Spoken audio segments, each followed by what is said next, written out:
আজকে আমাদের ফরেস্ট ডিপার্টমেন্টের মাধ্যমে হাইওয়ে রেস্টরুম অর্থাৎ টয়লেট, এটাকে আমরা টয়লেট বলি, কিন্তু মার্জিত ভাষায় আমরা এটাকে বলবো রেস্টরুম। হাইওয়ে দিয়ে অনেক পথচারীরা ওনারা আসা যাওয়া করেন, কিন্তু দেখা যায় যে তাদের প্রস্রাব বা পায়খানা করার জন্য কোনো সুবিধা থাকে না।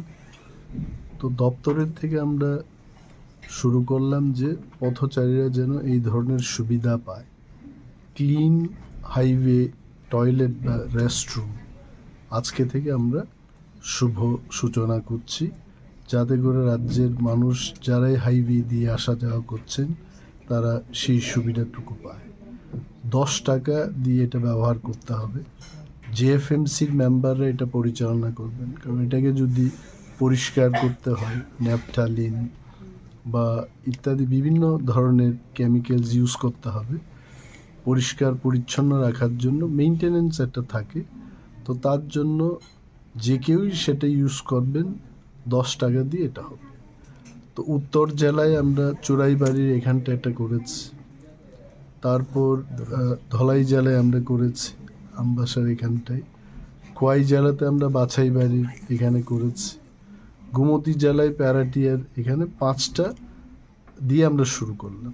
এবং আজকে আমরা আবার ঘোষণা দিচ্ছি যে আরও 8টি এই ধরনের শৌচালয়, নিট অ্যান্ড ক্লিন ওয়াশরুম হাইওয়ের ধারে কাছে এটা আমরা করব। তো এইটা দিয়ে দেখা যাক মানুষ, রাজ্যের মানুষ এবং বন দপ্তরের একটা যোগাযোগ বা আরও মানুষকে আমাদের সঙ্গে জড়িয়ে রাখা, গাছ লাগানো এবং গাছ বাঁচানো, এই দায়িত্ব যেন মানুষ নিয়ে থাকেন বা নেবেন, এটার বার্তা দিতেই কিন্তু জনসংযোগের ব্যবস্থার জন্য এই জিনিসের প্রতি আমাদের ইনিশিয়েটিভ আমরা নিয়েছি। এটা খরচ কি মানে ফরেস্ট ডিপার্টমেন্ট করছে?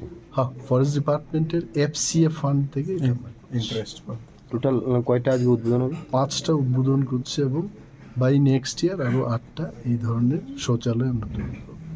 ধন্যবাদ।